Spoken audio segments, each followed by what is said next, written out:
Today we've got Ren in the kitchen today, and she's showing us how to be clever in the kitchen by using the same spice blend to create two completely different dishes. We've got a pea sweet potato aubergine curry and a cauliflower spinach and chickpea curry using the same spice blend, and you're going to learn all about spices and why you need to taste your spices before cooking with them. Doctor's Kitchen.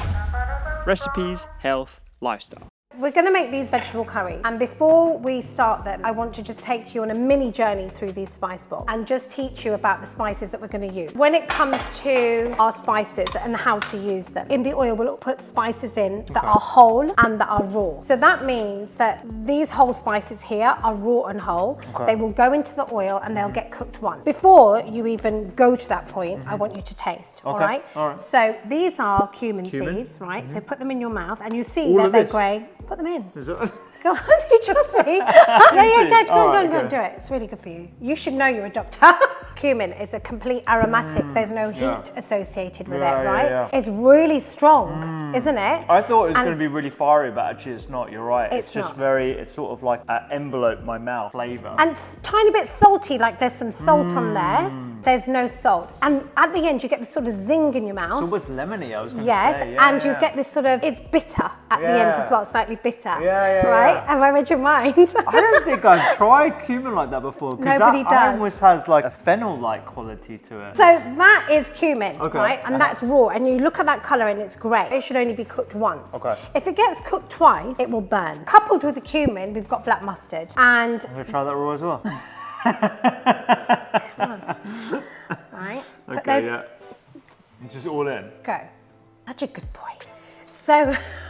So when you first put them in your mouth, right, they don't taste of anything. Nothing, Nothing, right? Reading my mind. As you go. It makes you salivate. Keep going, and you get this sort of whoosh of mustard and sort of almost like wasabi flavour in your mouth, right? Oh my gosh, So that is a heat provider. You can smell it, you can taste it. It's all encompassing in your mouth. I feel like I've just eaten wasabi. That's literally what, I need some water. With the black mustard, I would call mustard a heat provider. All the mustards that you've got in your kitchen are heat providers. You put it on a casserole, you put it in a sandwich, you know, they add heat to your food, right? You'd be careful if somebody didn't like heat, how much mustard you would put in that dish, right? However, what happens here is a contradiction. When you cook with it and it pops like popcorn, it kind of removes that mustard flavour and introduces this amazing nutty flavour. And that's why you've never tasted it in your food, because actually it gets removed in the cooking process. Absolutely, because my mustard seed does not taste like that. If I'm just cooking with those two elements, cumin and mustard seed, which I do quite a bit, if I'm doing like butternut squash or something, I put those two elements together, it does not taste like either. Right. Now, it could be that you want that flavour in your food, right? You desire that flavour in your food. And all you do there is add a little bit of mustard of any kind. You could grind a little bit of that, but be careful because it's bitter. So you want to add it in just in small quantities. If I make a fish curry, I make this Caroline prawn curry. At the end, I'll add a tiny, not at the end, but I'll add a little bit of mustard powder. Just because I want that, because it really couples well with the prawns. The next thing that we're going to add is cumin and coriander powder. At the end of the day, you should not be using any spice unless you know what it tastes like. You should not be using any ingredient in your pantry unless you actually know what it tastes like. So this is just the beginning for you, because afterwards I want you to be going in and rummaging and tasting absolutely everything. That gives you power, because it's all very well saying, oh look, that's cumin, Ren, that smells nice. But taking it to another level and tasting it brings your knowledge level up, right? This is cumin and coriander powder. So I'm from Gujarat. Yes, I'm from Gujarat, so we have this blend. We call it dana. Basically 70% coriander, 30% cumin. I'm going to get you to taste it. So let me just put a little bit on there and taste that. Taste it. How do I just stick. Okay, just stick my finger. This is so much fun teaching you, because now other people will watch and go, oh my God, this is what I do. Yeah, you can see it's quite smooth. See how fine it is as well. And it's going to bring depth to our food. This is a complete aromatic. There's no heat associated with it at all. So you could add a lot of this into your food and it will lift your food up. Where I would see a cumin and coriander in a recipe, I just go to this.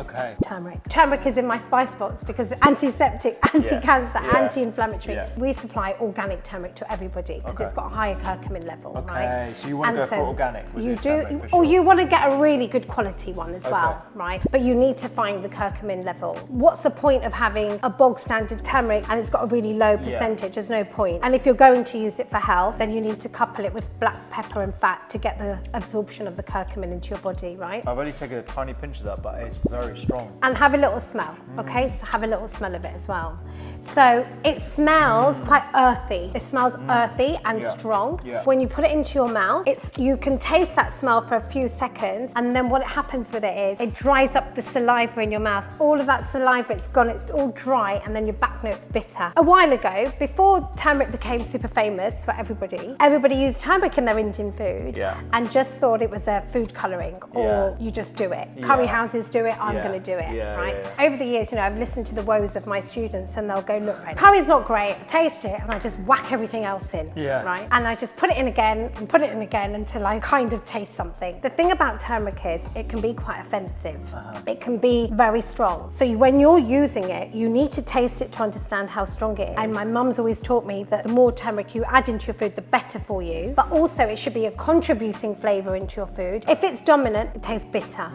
Like how you know how much sugar to put into your coffee, how much that's very personal, right? I can't teach you that. But what we can do is we can work with volume. So we can say, okay, a couple of these for a volume of say 1 litre of food is good. I first started using turmeric and I got all excited about the health benefits and stuff, and I overused it. And I remember like trying and testing some recipes that I was doing with like high amounts of turmeric. Yes, it's great to have the health benefits of lots of turmeric. If your food is ruined because that's the dominant flavour, it's not worth it. It's not worth it, no. But this is something you need to teach yourself. You do need a really good turmeric. You need a good quality turmeric to be bothered with it. Do you know what I mean? I know we're going to talk about this, as you mentioned it here. How do you know you're going to get quality turmeric? Well, we get certificates, right, with our turmeric, in particular, because we want to know the curcumin levels on our turmeric every time we get a batch. So is it third-party tested? Is that like a yes, it is. tested? Yes, it is. Yeah. So we can get certificates of conformity for it as well. So because there's a lot of adulteration in this world of turmeric. Again, really? Yes, it's really interesting because when turmeric became famous, what happened was people were just making turmeric out of anything, just using food colour and trying to sell it. And so we asked for certificates of conformity from our turmeric supplier because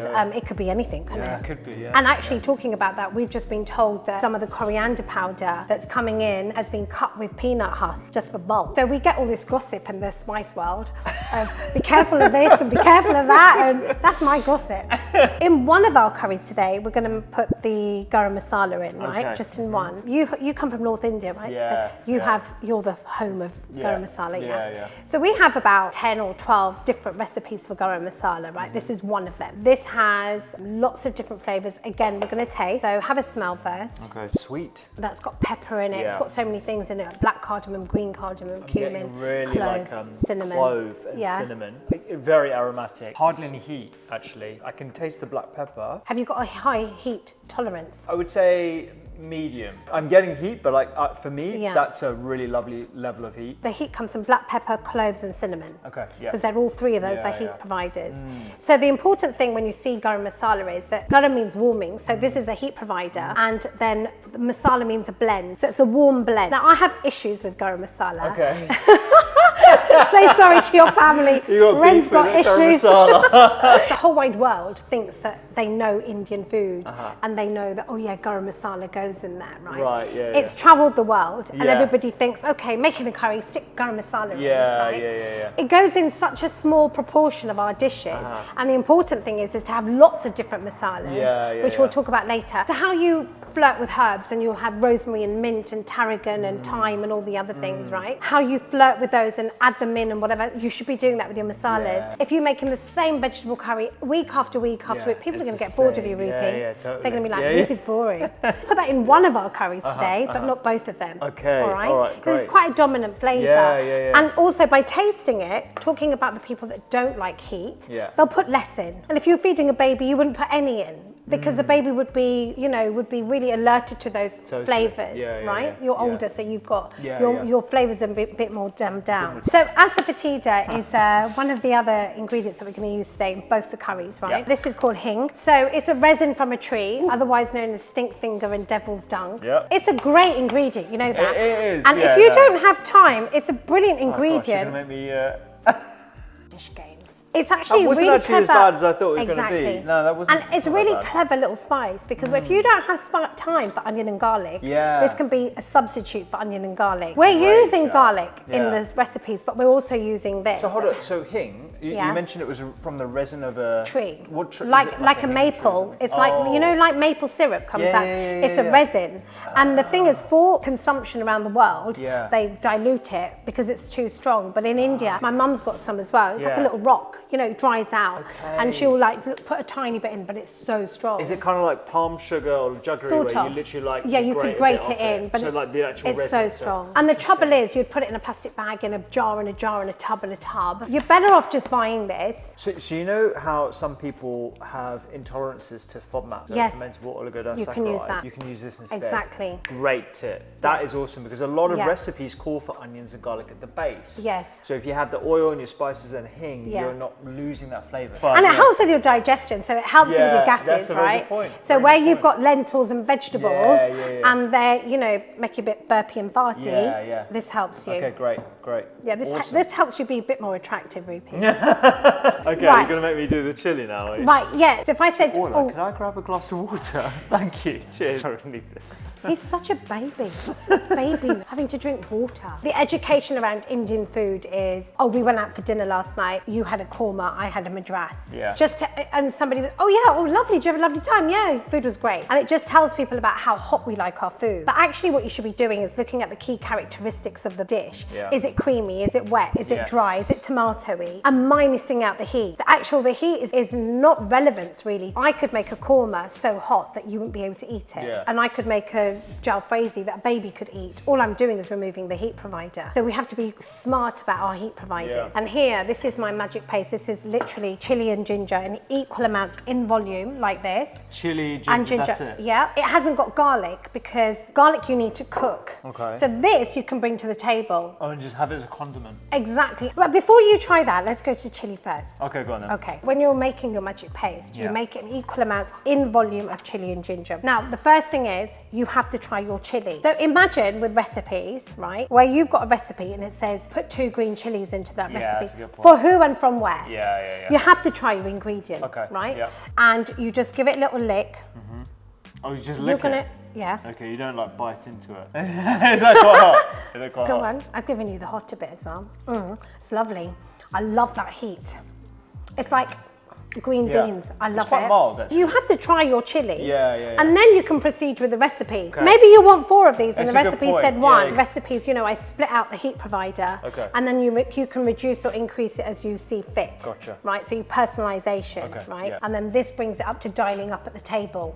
Right, so you can basically then, we could be eating a meal and you go, actually, I fancy a bit hot spicier, and you add it And in. then you add it in. So Okay, you yeah. taste your chili that you've made, and then you taste your magic paste. Woo! You all right? That's Get him some milk. He needs milk. clearing my sinuses. Yeah, I would make this in like triple this. Okay. Okay, make a really big batch. Okay. And then you put it in the freezer in ice cube trays. Okay. Let it form Yes. for 24 hours or 36 hours, Okay. and then pop them out and put them in a bag. Now Right. the reason why I've said put it in, like make big batches, so you then have an understanding of what 1 cube will do, what Yes. 2 cubes will do. Then you've got your own measurement system. You Yeah. go, crikey, that was really hot. Yes. So I'm only going to need 1, and Okay. you're going to keep that in there. That will last you 3 months. Yeah. So you have an ingredient Yeah, that yeah. you understand how to use. Because if you make this every week, Yeah. you'll just be making mistakes, and Totally. we don't really Yeah. want to be making Yeah. food too spicy. That's the thing, right? Yeah, Because it can ruin your meal. 100%. We're going to start cooking. Okay. Okay. So we're going to do aubergine 2 first. curries, different ingredients, right? So sweet potato, aubergine. And peas, and then the other one's going to be cauliflower, Okay. chickpeas, and spinach. You don't want really big pieces because you won't get penetration of the spices into Okay, them, yeah. right? So you do want fairly small, and you also want it all to cook together. I'll chop the aubergine while you do that. You don't want that taste of like just raw aubergine. You Yeah. want flavour to go inside. Exactly. Yeah, and if yeah. it's too big, Yeah. and you could roast those before, by the way. So you Oh, could do- roast them and then do this, and it makes it even quicker if you wanted to. Okay, yeah, Or you yeah. could even do this with leftover Yes. roast vegetables. I love Oil in the bottom of the pan. Okay, yeah. We're going to have that on hot. We're going to get it on hot so we can. Sunflower oil. Yeah. Don't judge me. I'm not judging. I'm not judging you. Don't judge me. We just like to use different neutral oils. That's all. I The mean, reason why I use sunflower oil Yeah. is because it's got a higher burning point. point. In order for the spices to cook in there, that burning point needs to be quite high. This is a question for you actually that I had that I was going to ask. How much can the spices tolerate at high heat before they burn? So if you're cooking it in a really hot oil, is that not going to take away some of the benefits and the flavor? Or it's like a little dance, right? Okay. So it goes slow, right? The oil takes its time to heat up, right? Once it's really hot, the spices go in, and at that point it goes fast, fast, fast. Okay. And the only thing that you can do to cool the pan down and the oil and the spices is by having your ingredients ready to go in, and all of a sudden it goes back to slow. Gotcha. All right. See people doing that, you know, what we call vagar, you call tarka. So important with Indian food that you get it right. I've watched my mum over the years with this rhythm, and I'm like, what's she doing? I watch her so closely. Like, what's she doing? And that's why I know about spices, because she looks at those and she goes, right, heat provider, aromatic, offensive. She knows. All right, okay, so we're gonna make this vegetable curry, right? So first things first is the oil. So I'm gonna show you something. When your spices go in there, when your spices go in the oil, you want a reaction, okay? What they're doing now is nothing. They're doing nothing. They're not cooking. What the point is that we're adding these into the oil to cook. These are raw, they need to be cooked. And we want that reaction. So it's about patience. And depending on how you are in the kitchen, right? Depending how good you are, you could put that oil on, right? And then quickly chop those up. Or your onions or whatever it was. It's how you are in the kitchen. If you don't feel like that, and if you feel like you need to have everything ready, so be it. But this takes time, and this is a heavy bottom pan, and we're using electric. So you need to be thinking about, okay, what's going on here? I can see some bubbles around mustard seeds now. But we're still waiting, still not ready. So I'm seeing a little bit of... You're seeing a little bit of reaction. Reaction, But not enough. No, okay. Okay, it's not enough. Okay, so I have this rule about ground spices. Ground spices mustn't touch the bottom of the pan. If you put ground spices in there, they're going to burn. They're so delicate that ground spices will always go into something wet or something that they're being coated with. So look, we're going to try again. We're going to do another little test. Got a little reaction, which is what I want. The black mustards are going to pop. And remember, you tasted the mustard. Right, this is them removing their flavour. The mustard flavour, Okay, we're ready to go now, okay? All right, so I'm going to put mustard in, followed by cumin. 2 lots of cumin. You can hear them. Asafoetida, and then in goes. Oh, straight away. Now we need a little bit of water. Okay. So add some in. Peas in as well. Okay, When you're cooking, I call it my drip feeding method. I have hot water on the standby, and you need to look in your pan and see what ingredients are going to release how much water. And as you become an experienced cook, you'll understand that aubergine, for example, here, right, releases a lot of liquid.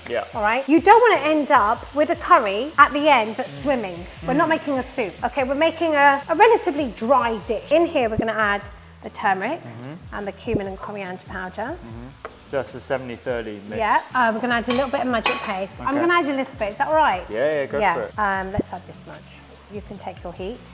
And we're going to add that garlic. So this is going in raw, this garlic? Yeah, it's going to go in and it's going to cook. And that's it? That's it. And we're going to add a tiny bit more water, Rupy, please. And we're going to get the lid on this and keep an eye on it. And slowly it will start to shrink. We need salt. Oh, salt, of course. And also what happens with salt is it starts to extract water from the vegetables. And I'm going to turn that down now to a 6. So cauliflower. Cauliflower, And garlic again. We're going to add the garlic. How much garlic? You want 3 cloves? Again. Talk us through this one. So you've got chickpeas, cauliflower. Right, I've got 2 big fat cloves for you here. So I need the cauliflower chopped. Okay, how would you like that? Half of it, because it's huge. Half that, okay, And the same thing, like 2 centimetre clove? Like small. Okay, sure. So of course we use the leaves where we can. Are we going to use the leaves? Yeah, definitely. Yeah, no.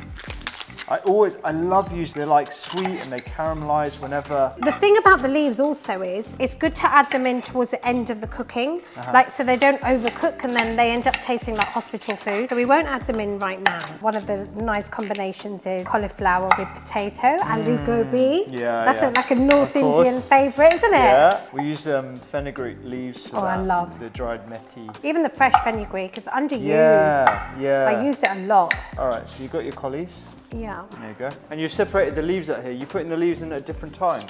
Yeah, because again, we don't want to overcook them, and then they just sit there and they wilt. So we're going to do another vagar. Yeah. tempering. So this pan's been on for a while now. Very important that you wait for that to happen. And again, we're going to do a little test. Always do a test, okay? So you cumin. can see that, can't you, Mitch? Black mustard, lovely. That's the reaction we want. Okay. Okay. Let's pop in. Yeah. Asafoetida. Yeah. We're going to add curry leaves Curry to leaves this. this time, yeah. And then to cool all of that down, Straight away. and goes the veg, right? Same spices, right? Coriander mix. Yeah. If you add some water in there for me. Yeah. And this time we're going to add some garam masala. A little bit more. A little bit more. So you can smell that. Smells different. Yeah. With the curry leaves immediately. Yeah. It's lovely, isn't it? Yeah. So magic paste and some salt. So you get your spinach. If you've got your spinach in there for long enough, it should crumble. Yeah. Right, and be like shards, and then you can add it in. That's so cool. I love that trick. So you That's should, amazing. if you've got it in there for a good, so no wasting spinach ever. It needs to be washed. So even if you grow it, you need to wash it, dry it, chop it up, stick it in right? Yeah. And what happens with when you do it like this, you get equal sort of distribution of the spinach to your vegetables. Otherwise, what happens if you use fresh spinach? It just clumps to one area. Garlic goes in. So I don't generally put the garlic in to the bottom of the pan. Okay. Because as you saw, it was so hot in there. It would have burned straight off. Right, a little bit of water in there. Because we're using non-stick as well. See, look, the non-stick's not bad. It's not bad, it's really good. So you don't want to put these in too early in the cooking. You put them in last, do you? Yeah, well, towards the end. Okay. Because they just wilt. So you want me to chop up these coriander? Yeah, and you want finely chop everything? Everything, yeah. Finely chopped. So you want all that in In both of them or just one of them? Yeah, so as a last minute ingredient, I would add that in. Actually as an ingredient, not as just a little garnish. And then we're going to stir that through. Gorgeous. Gorgeous. And That's so easy. Anyone can make that. Anyone can. It's really easy. Yeah. And then this one's done. Yeah, this one's done. So these have both been cooking for about 15 minutes or so? We chop everything small, then everything cooks quickly. So look, just look at the difference between these two. I mean, we're using the different veggies, but it doesn't look like you use the same spice mix for No, you could be like dinner party queen. Yeah. And like produce these and nobody would even know they're exactly the same. Yeah. Because you know, people do like to have a banquet when they're making Indian food, right? This is a life cheat. I love it. Fab! Let's get tasting, shall we? Brilliant. All right, which one should we go for first? Oh god. Would you like that spicier? I could have that spicier, but there's enough spice in there. Yeah, you can taste the chili ginger. Yeah, 100%. Definitely. Comes right through. Wow. That's yum. Oh, really good. I'm go with this one. It smells so different as well. Completely different. Oh my gosh. Yum. That's so good. You know the chickpeas, they almost like taste like this potato. Yes, yeah. It's almost like gobi. Yeah. You're right. It's those because those are bougie chickpeas we used. Amazing. You're amazing. You very much. You're amazing. Thank you. This is so good. It's so good. Thank you for inviting me. Come in, let's try it. It's so hot. It's so hot. Not spicy. Your heart broke a little bit when you saw me scatter all Do you hate over it? the coriander. Do you hate it?